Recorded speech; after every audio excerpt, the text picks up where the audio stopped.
Boa noite, irmãos. Vamos abrir nossas Bíblias no Evangelho de Marcos, no capítulo de número 6, a partir do versículo 30 até o versículo 56. É uma passagem um pouco mais longa, mas certamente Deus tem muito para nos falar através dela. Marcos 6, do 30 ao 56.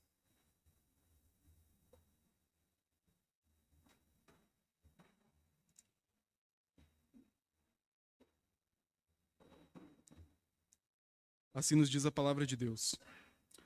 Voltaram os apóstolos à presença de Jesus e lhe relataram tudo quanto haviam feito e ensinado.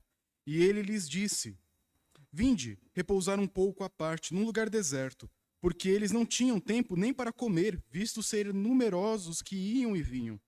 Então foram sós no barco para um lugar solitário. Muitos, porém, os viram partir e, reconhecendo-os, correram para lá, a pé, de todas as cidades, e chegaram antes deles. Ao desembarcar, viu Jesus uma grande multidão, e compadeceu-se deles, porque eram como ovelhas que não têm pastor. E passou a ensinar-lhes muitas coisas. E, declinando a tarde, vieram os discípulos a Jesus e lhe disseram: É deserto esse lugar e já avançada a hora. Despede-os para que, passando pelos campos ao redor e pelas aldeias, comprem para si o que comer. Porém, ele lhes respondeu: Dai-lhes vós mesmos de comer. Disseram-lhe: Iremos comprar 200 denários de pão para lhes dar de comer? E ele lhes disse: Quantos pães tendes? Ide ver. E sabendo eles, responderam: 5 pães e 2 peixes. Então lhes ordenou que todos se assentassem em grupos sobre a relva verde. E o fizeram, repartindo-se em grupos de 100 e 100 e de 50 em 50. Tomando ele os 5 pães e os 2 peixes, erguendo os olhos ao céu, os abençoou. E partindo os pães, deu-lhes aos discípulos para que os distribuíssem. E por todos repartiu também os 2 peixes. Todos comeram e se fartaram. E ainda recolheram 12 cestos cheios de pedaços de pão e de peixe. Os que comeram os pães eram 5.000 homens. Logo a seguir, compeliu Jesus aos seus discípulos a embarcar e passar adiante para o outro lado, a Betsaida, enquanto ele despedia a multidão. E tendo-os despedido, subiu ao monte para orar. Ao cair da tarde, estava o barco no meio do mar, e ele sozinho em terra. E vendo-os em dificuldade a remar, porque o vento lhes era contrário, por volta da 4ª vigília da noite, veio ter com eles andando sobre o mar, e queria tomar-lhes a dianteira. Eles, porém, vendo andar sobre o mar, pensaram se tratar de um fantasma e gritaram, pois todos ficaram aterrados à vista dele. Mas logo lhes falou e disse: Tende bom ânimo, sou eu, não temais. E subiu para o barco para estar com eles. E o vento cessou. Ficaram entre si atônitos, porque não haviam compreendido o milagre dos pães. Antes o seu coração estava endurecido. Estando já no outro lado, chegaram à terra em Genezaré, onde aportaram. Saindo eles do barco, logo o povo reconheceu Jesus, e percorrendo toda aquela região traziam leitos os enfermos para onde ouvia que ele estava. Onde quer que ele entrasse nas aldeias, cidades ou campos, punham os enfermos nas praças, rogando que os deixasse tocar a menos na orla de sua veste. E quantos a tocavam saíam curados. Vamos orar mais uma vez. Pai bondoso, nós te agradecemos pela tua palavra, que é viva, maravilhosa, é cheia de histórias que tocam o nosso coração e nos chamam a imaginar o que aconteceu naquele momento, a olhar pelos olhos da fé, através da tua palavra, o teu filho Jesus andando, falando, servindo e curando, Pai, muitas pessoas. Nós pedimos que nessa noite nós possamos ver Jesus com os olhos da fé, que a tua palavra seja viva em nossos corações, que ela ilumine o nosso coração, de tal forma que nós possamos andar de maneira sadia, de maneira sábia, de maneira fiel ao Senhor neste mundo. Corrige o nosso olhar para olhar para o Senhor não com medo, não com um assombro que nos afasta, mas com admiração, com maravilhamento, para queremos estar mais e mais perto do Senhor. É o que pedimos em nome de Jesus. Amém. Meus irmãos, nós temos aqui um texto longo, como eu disse. Um texto no qual nós encontramos uma história que, por vezes, ela é lida sem a história que vem logo em seguida. Todo mundo já ouviu falar em algum momento sobre a multiplicação de pães e peixes. Afinal de contas, esse evento acontece 2 vezes nesse mesmo evangelho. Agora para um grupo de 5.000 homens e depois para 8.000 pessoas. Jesus não fez esse milagre apenas uma vez. E por conta da recorrência desse relato em todos os evangelhos, a gente costuma pensar que é uma história sobre pães e sobre peixes. Mas essa história aqui, ela tem muito mais a nos ensinar. É uma história que nos fala sobre o rei que cuida do seu povo com amor fiel.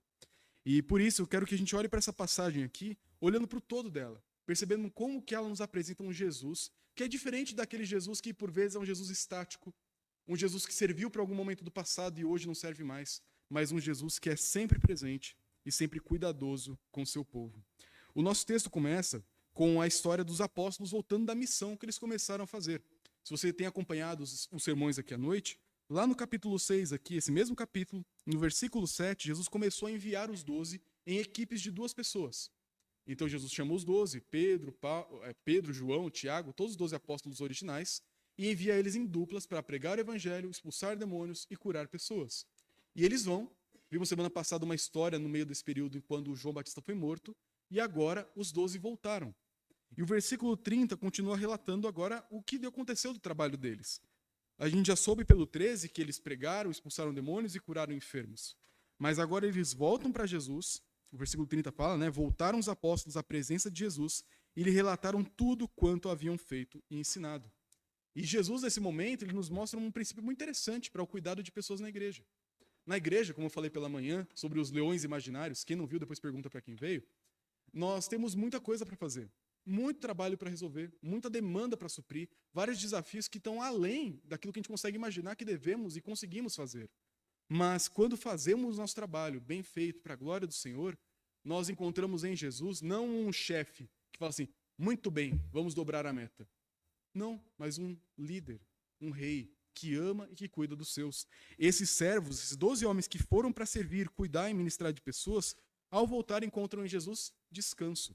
O versículo 31 fala, e ele lhes disse, vinde repousar um pouco, à parte, num lugar deserto, porque eles não tinham tempo nem para comer. Então, vistos serem numerosos que iam e vinham, então foram sós no barco para um lugar solitário. Até aqui tudo bem. Jesus queria dar para aqueles 12 trabalhadores um pouquinho de descanso.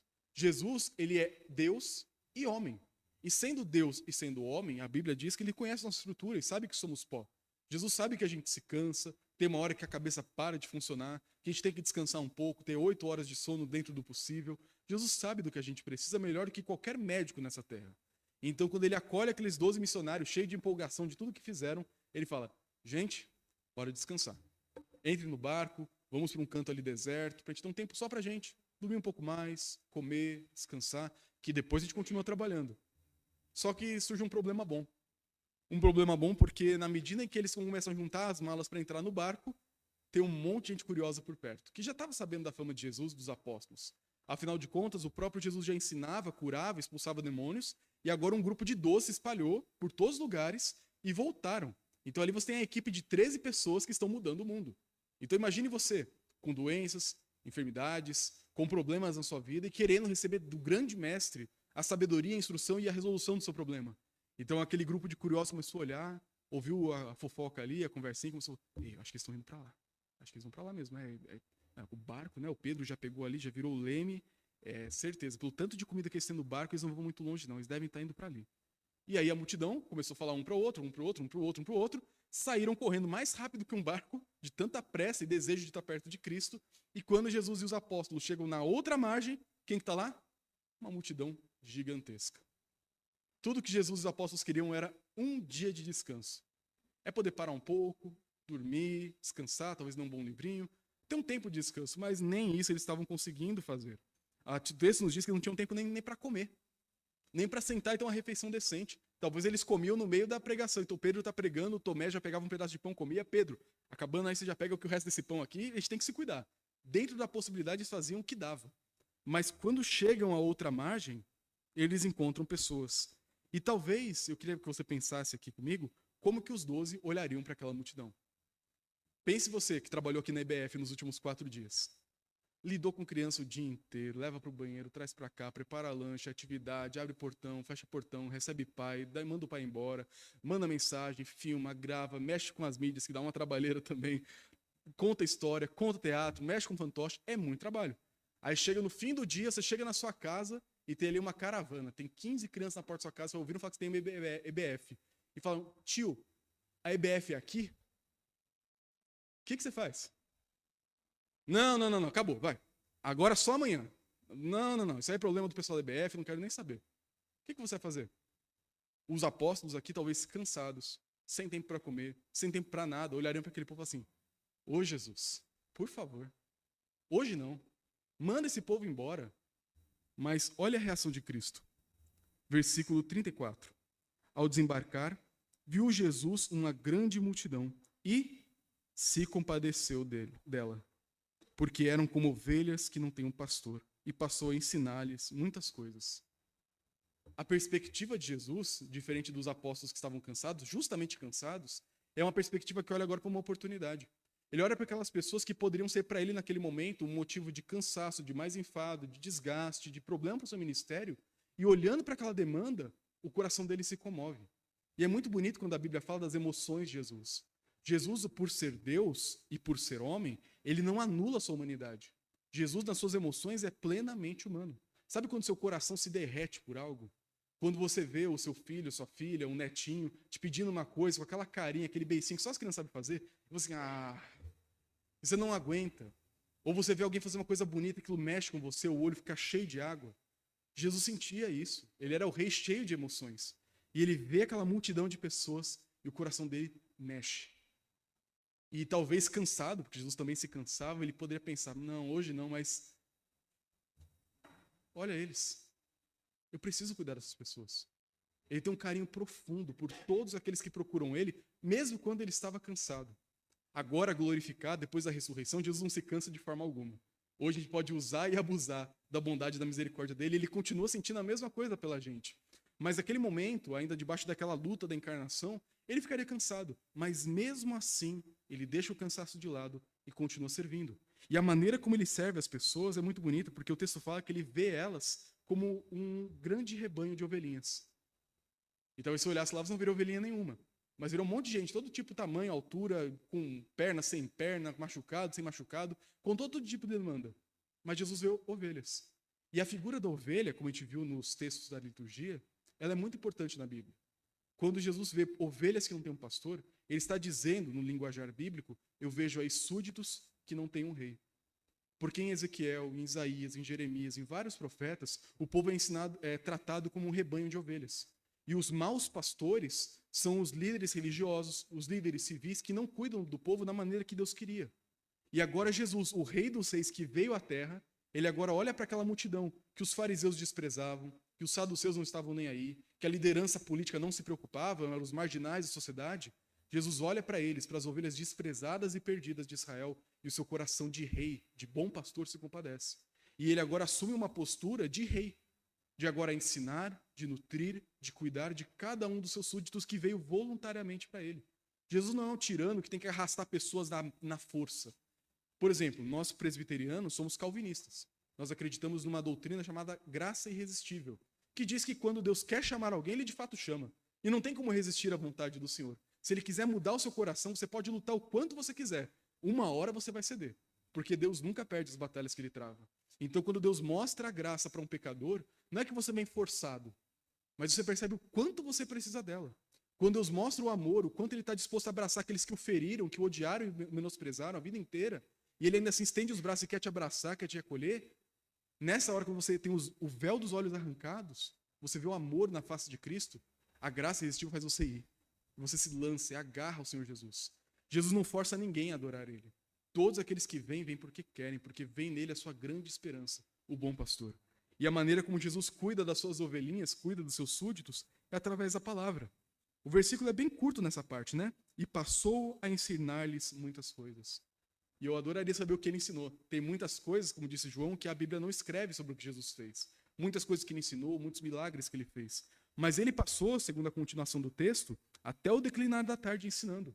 Horas e horas e horas falando, e sem microfone. Imagina falar sem microfone para milhares de pessoas. Quase a microfonia aqui. Não é um problema de Jesus naquela época.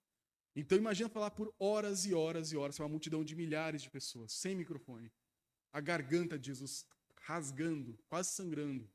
E ele gastando tudo que ele tem, as últimas forças para pregar e ensinar o reino de Deus para aquelas pessoas que precisavam do cuidado dele. Mas surge um outro problema. É só problema até aqui.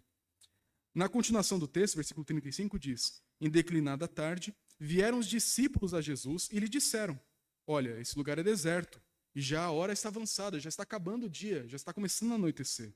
Mande eles embora para que, passando pelos campos ao redor e pelas aldeias, comprem para si o que comer. Então os discípulos, de novo, têm um olhar, até certo ponto, compreensível, cansado, em que eles começam a olhar para aquela situação e falam: Jesus, muito bom o que você ensinou, mas é muita gente. Se você continuar ensinando aqui, vai chegar uma hora que eles vão começar a ficar com fome. E até chegar em casa, que eles estão numa região desértica, até chegar em casa, tem idoso que vai morrer de fome no caminho, tem gente que vai passar mal, tem grávidas, crianças, adultos, tem gente que vai passar mal. Então, Jesus, agora, manda logo, para dar tempo de chegar em casa. E essa é a perspectiva dos apóstolos. Daqueles que olham para o mundo apenas para o material ainda, por mais que tenham visto vários milagres de Cristo. Olha como Jesus olha para a situação. Versículo 37. Porém ele, Jesus, lhes respondeu: dai-lhes vós mesmos de comer. Disseram-lhe: iremos comprar 200 denários de pão para lhes dar de comer? E aqui faz uma conta, mais ou menos. Imagina ali o Tomé, alguns outros sabiam mais de conta lá, fazendo assim. 3.000 pessoas. Cada pessoa come um pedaço de pão. Cada pessoa comprar um pedaço de pão vai ter que ter uma misturinha junto, vai dar uma sustância. Então, Jesus, a gente vai precisar aqui de uns 2.000 reais. A gente vai gastar 2.000 reais para alimentar essa multidão toda? É isso que o Senhor quer que a gente faça? E quando eles respondem dessa maneira, olhando apenas para o material, olhando apenas para as contas e para o natural da vida, Jesus mostra uma outra perspectiva. Ele vem no versículo 38 e diz: e ele lhes disse: quantos pães vocês têm agora? Não o que você vai arranjar, o que você vai comprar, o que você tem agora nas suas mãos. E os outros evangelistas falam que um rapaz, um jovem, trouxe para eles o único alimento que havia naquele lugar. E aí eles respondem: temos 5 pães e 2 peixes. E aqui não pense que era grande coisa, não. O pão daquela época era aquele pão achatado, tipo o pão sírio que a gente compra no mercado, um pão sem fermento, bem fininho, quase um biscoito. E o peixe aqui era um peixe desidratado, só para dar uma liga. Isso aqui era comida de pobre na época. Era comida que aguentava o sol do dia, que você ia trabalhar na lavoura, ficava o dia inteiro lá, pegava um pedacinho do peixe seco, desidratado, um pouquinho de pão de cevada, eu colocava na boca e tentava engolir, a seco mesmo. Então era comida de pobre, era comida do dia a dia, do trabalhador, na hora do aperto. E eles falam: temos aqui 7 elementos, 5 pães e 2 peixes. E aí, Jesus? É isso que a gente tem. Mas a maneira como Jesus lida com isso é maravilhosa. Porque a continuação do texto fala que ele ordenou, com base nessa informação, que todos se assentassem em grupos sobre a relva verde. E o fizeram repartindo em grupos de 100 em 100, de 50 em 50. E aí, antes de a gente olhar para o milagre que acontece, você já sabe o que vai acontecer, perceba aqui o cuidado de Jesus. Ele não dá satisfação em momento algum para eles o que ele vai fazer. Ele só fala: o que vocês têm? 5 pães e 2 peixes. Ótimo, passa para cá. Separa o grupo, o povo todo em grupos, que eu vou resolver a situação. E Jesus aqui, de uma maneira muito simples, ele está dando um exemplo para eles de como lidar com situações de aperto. Naquele momento, então, o versículo vai continuar dizendo, versículo 41, tomando ele os 5 pães e os 2 peixes, erguendo os olhos ao céu, os abençoou. E partindo os pães, deu aos discípulos para que os distribuíssem. E por todos repartiu também os 2 peixes. Todos comeram e se fartaram. E a história às vezes parece linda demais para ser verdade. E alguns teólogos pensaram isso e criaram uma ideia, talvez você tenha ouvido por aí, de que na verdade todo mundo tinha comida escondida. Mas na hora que viram a generosidade do menino, começaram cada um tirar o que tinha escondido lá. Pô, se o menino ajudou, né? Deixa eu ajudar aqui também. Então foi o milagre da generosidade. Nada disso. De fato aconteceu um milagre aqui. Jesus pegou aquele pão, ergueu os olhos aos céus, que é a maneira como os judeus oravam, né? A gente fecha o olho e encolhe a cabeça, né? Os judeus olham para cima. Jesus ergueu os olhos aos céus, orou ao seu pai, pegou aquele pão, rasgou e viraram 2. Aí ele rasga de novo e viraram 2. Rasgou de novo e viraram 2. E não parou, e não diminuiu de tamanho. Ele rasgava e parecia pão, rasgava e parecia pão, rasgava e parecia pão, a ponto de alimentar uma multidão gigantesca. E a mesma coisa com peixe. E aí, se você que gosta de fazer as perguntas depois do sermão, tem alguns aqui na igreja que eu sei que gostam, pensa, ele rasgou um peixe que tem um DNA próprio. Cada peixe é um peixe, não tem peixe, tudo peixe igual. Ele rasgou aquele peixe com aquele próprio DNA e surgiu outra metade daquele peixe. O celular está falando aqui. Então, ele rasga o peixe e rasga o peixe, vai surgindo peixe, vai surgindo peixe, surgindo peixe, surgindo peixe, surgindo peixe. E os apóstolos olhando para aquilo e...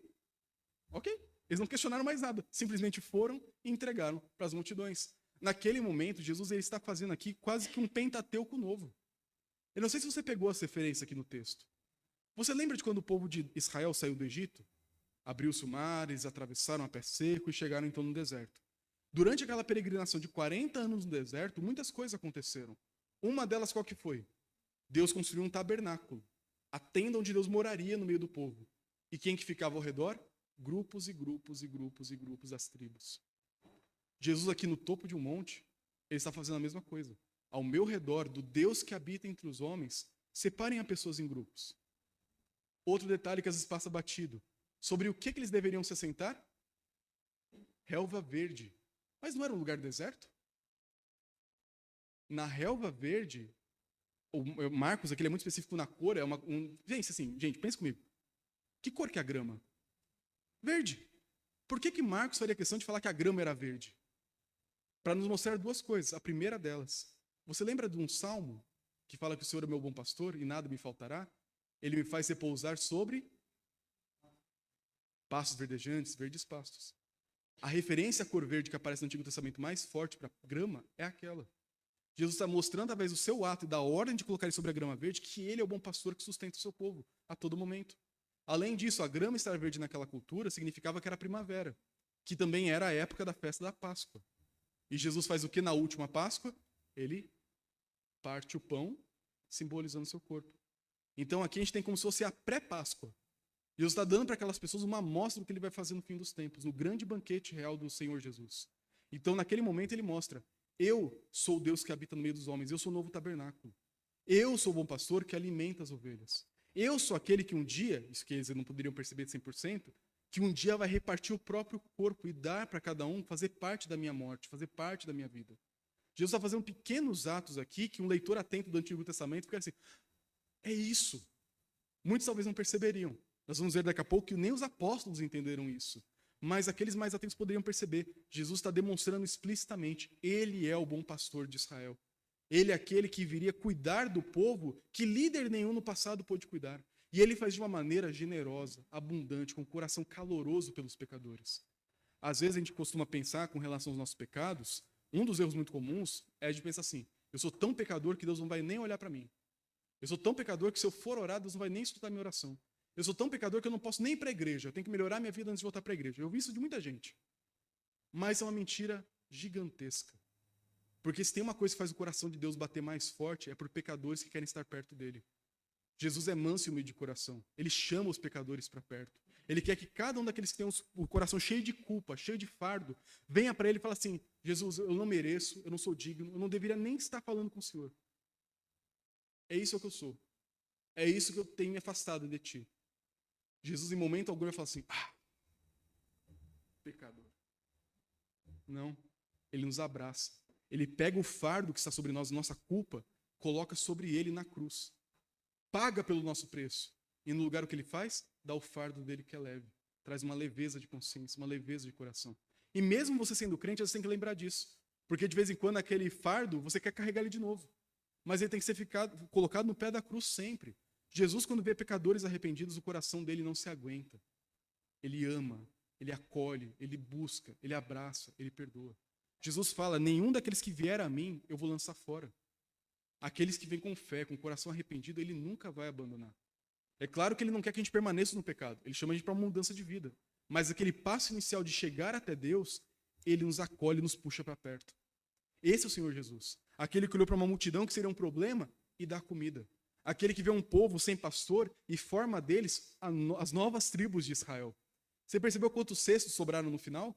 Eles comeram até não aguentar mais. E no final diz: e ainda recolheram 12 cestos cheios de pedaços de pães e de peixe. Igual às 12 tribos de Israel. A provisão para cada grupo foi suficiente, abundante e transbordou. Então Jesus está mostrando: eu amo os pecadores. Para mim, vocês nunca serão um fardo.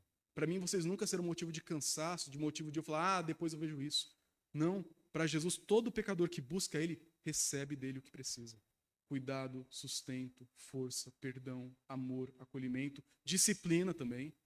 Nós temos em Jesus um rei que mora com o povo, cuida do povo, acolhe o povo e transforma o povo dia a dia.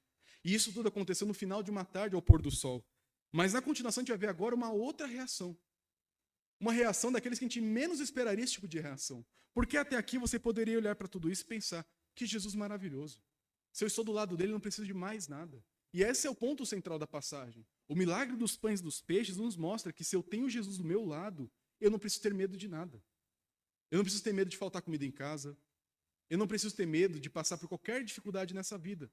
Veja, não é não passar pela dificuldade, mas não devo ter medo de passar por ela. Porque lembra que o bom pastor do Salmo 23 também faz? Ele cuida da gente nas águas tranquilas, na grama verde e também no vale da sombra da morte. E por vezes, algumas igrejas, de maneira muito desonesta, vendem uma ideia de que se você é cristão, você vai ter problema na vida. Se você é cristão, você vai ter prosperidade financeira, saúde, vai ser tudo as mil maravilhas. Isso é uma mentira descarada. O que a Bíblia nos mostra é que cristão pode sim ter uma vida muito boa, pode ter abundância, pode ter prosperidade, pode ter tudo isso. Mas também pode não ter.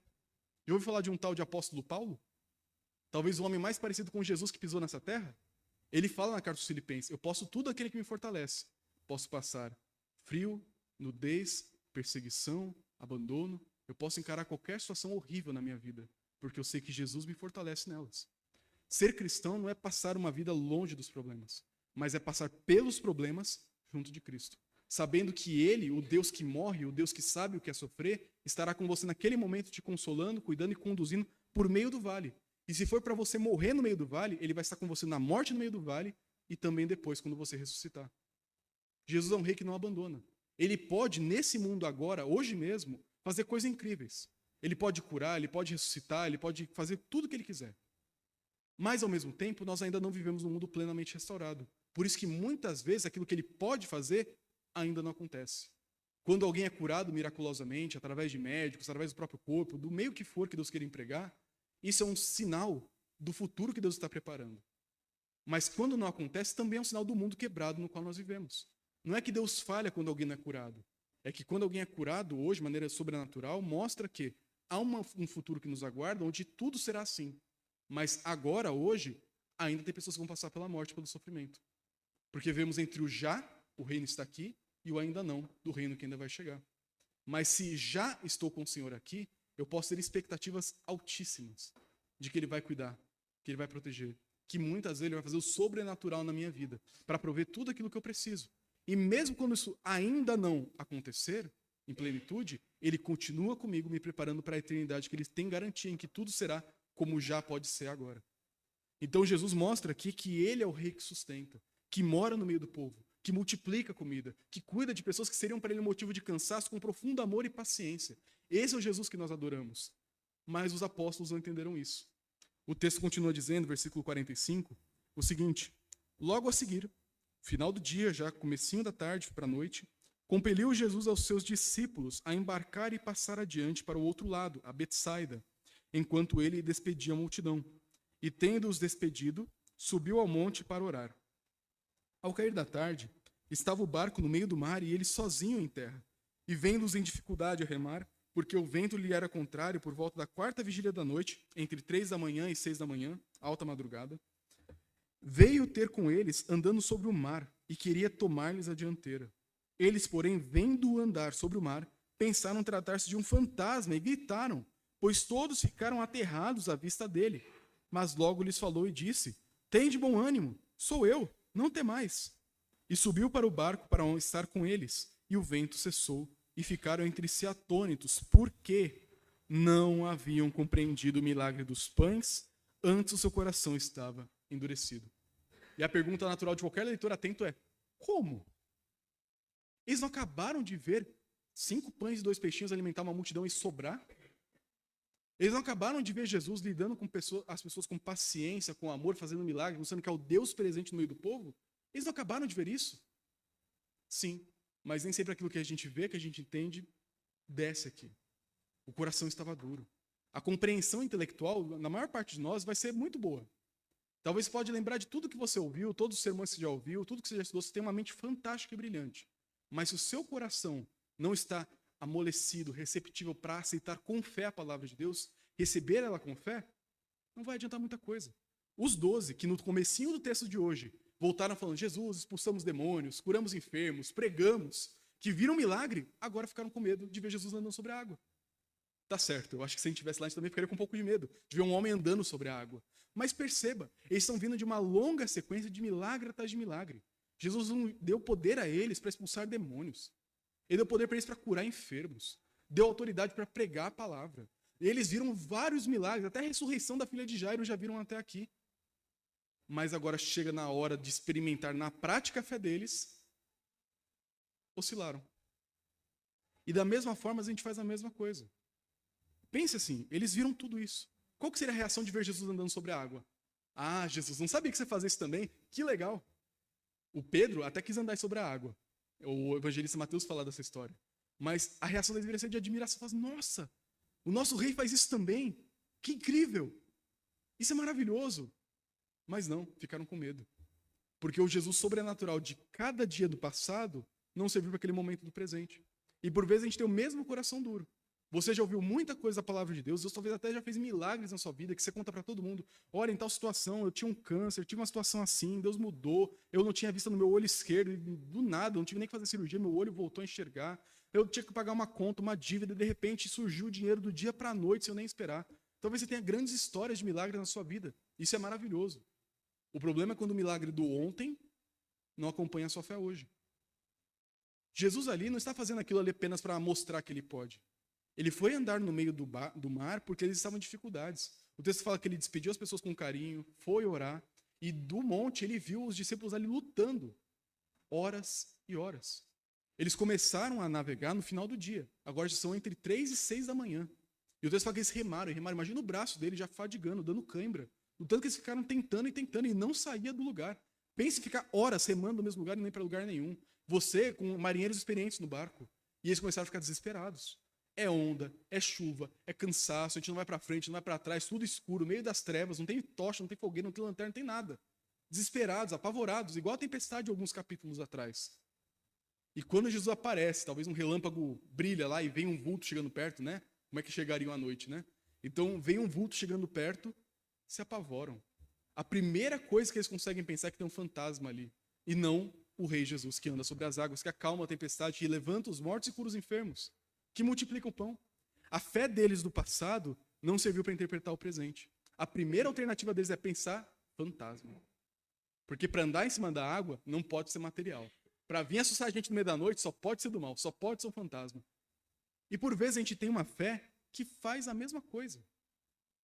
No passado, Jesus fez um monte de coisa, você viu para um monte de coisa, nossa, Jesus fez isso, Jesus fez aquilo. Você dá aula sobre isso, fala sobre isso, prega sobre isso. Eu também faço isso. A gente fala um monte de Jesus, acredita um monte de Jesus.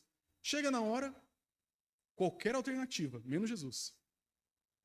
Para esse problema aqui, olha, eu acredito em um parente vir me ajudar, eu acredito que tal procedimento vai resolver, eu acredito que isso pode resolver. Mas Jesus, não. Isso aqui Jesus não faz, não. Eu acredito até em fantasma, mas em Jesus, não, andar em cima da água, ajudar a gente no meio de uma tempestade, acalmar de novo, igual ele fez, não, hoje não. Ele não faz mais esse tipo de coisa. E por vezes a gente nutre esse tipo de fé.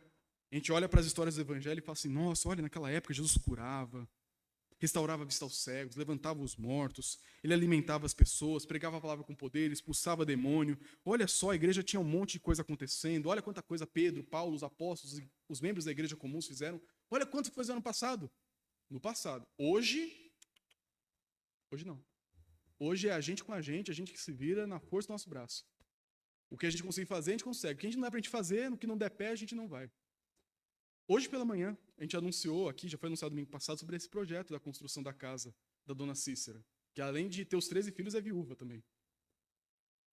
Não deu 2 horas e a gente conseguiu a verba inteira.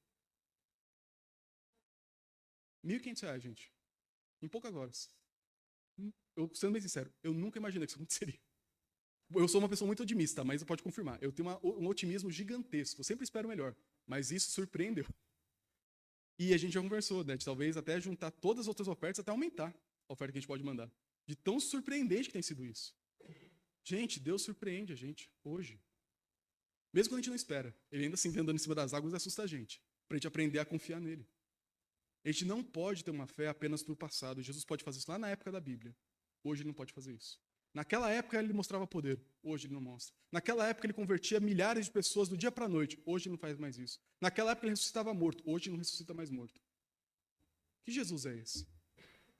E em questão de horas, do final da tarde para a alta madrugada, Jesus foi e confrontou uma fé que não durou poucas horas no coração dos discípulos. Imagina nós, depois de tanto e tanto tempo. Por isso que a gente tem que olhar para esse texto e perceber por que eles não entenderam. Por que eles não aceitaram no coração com fé aquilo que aconteceu? Porque eles não entenderam o milagre dos pães. E o que o milagre dos pães queria mostrar? Se Jesus está do nosso lado, ele é o bom pastor, ele vai cuidar de tudo que precisamos. Eu estou no meio de uma tempestade, o barco não vai, Jesus é suficiente para isso. Eu tenho que confiar nele no meio da tempestade. Porque se ele está comigo, eu não preciso ter medo de nada. E perceba, Jesus não estava no barco, ele estava longe. Imagina a gente hoje, que talvez nunca vai ver Jesus com esses olhos antes de passar pela morte. Será que hoje, sem ver Jesus, ele é tão real para você como ele foi naquela montanha repartindo o pão e o peixe?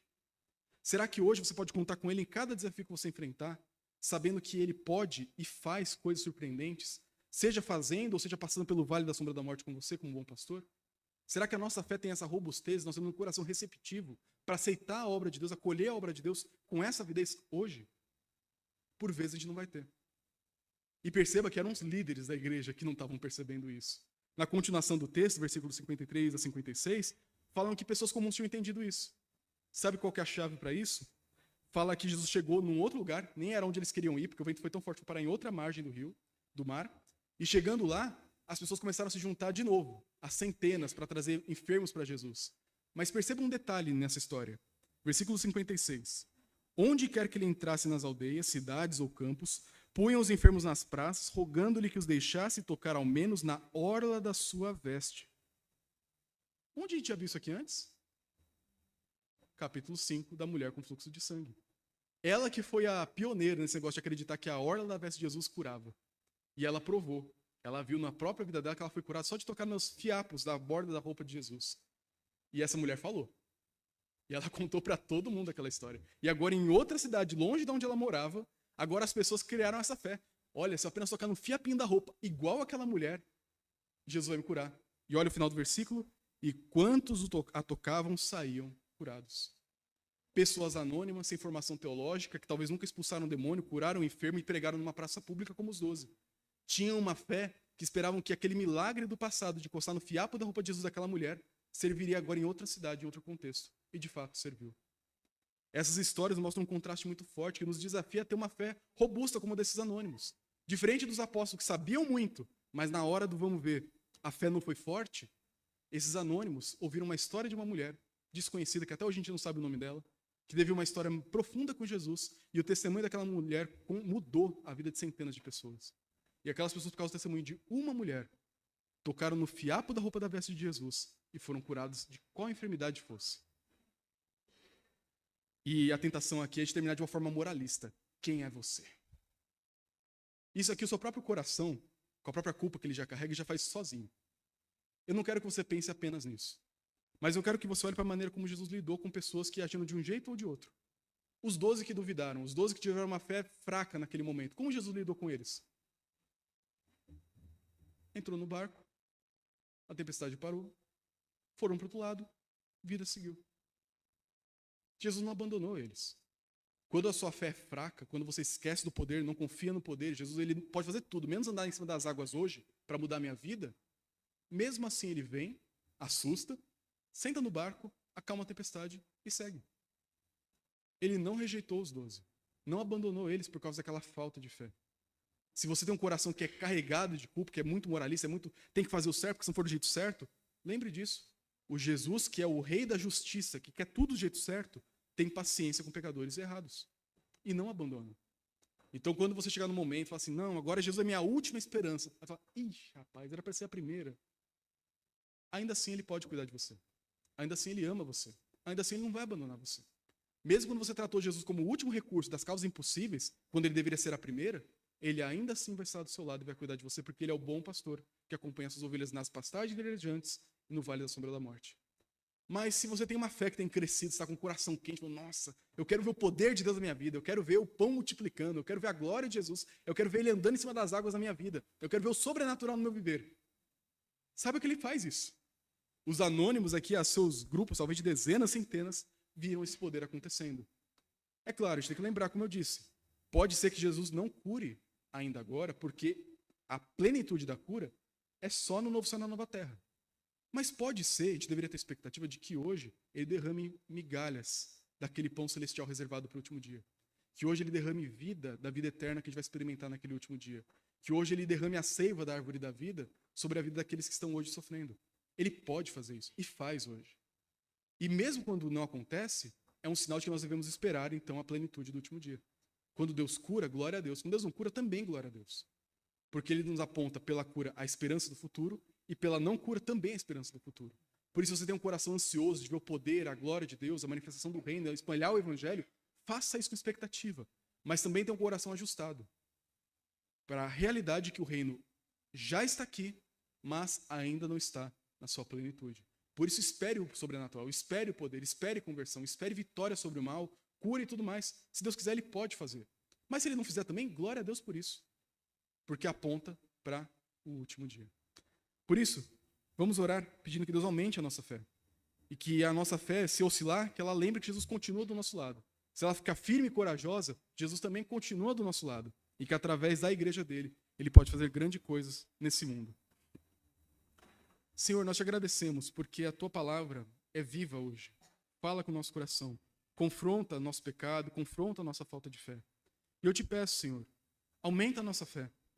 Nos ajuda a entender que o Deus que faz o sobrenatural no passado, que fez o sobrenatural na nossa vida no passado, ainda pode fazer isso hoje. Nos ajuda a lembrar que o Senhor é o bom pastor, que mora conosco, se fez carne, habitou entre nós, vimos a sua glória, glória como do unigênito do Pai. Nós vimos o Senhor morando conosco e o Senhor disse que estará conosco até o último dia. O Senhor nunca nos abandonará. Nos ajuda a viver nessa certeza de que o Senhor está aqui nesse lugar agora. Que o Senhor estará com cada um aqui quando entrar nos seus carros, no ônibus, quando chegar nas suas casas, no seu trabalho, nos seus desafios, que o Senhor estará lá também como bom pastor ao nosso lado. E nos ajuda, Senhor, a ter esperança, expectativa de ver o Senhor andando sobre as águas na nossa vida, mostrando o teu poder e o teu reino nesse mundo. E mesmo quando isso não acontecer, nós possamos lembrar que há um reino futuro guardado para cada um de nós habitar, onde todas as expectativas serão suplantadas, muito mais do que nós podemos imaginar. Aumenta a nossa fé, Senhor. Nos ajuda a viver de maneira confiante no sustento e na provisão do Senhor. É o que eu te peço em nome de Jesus.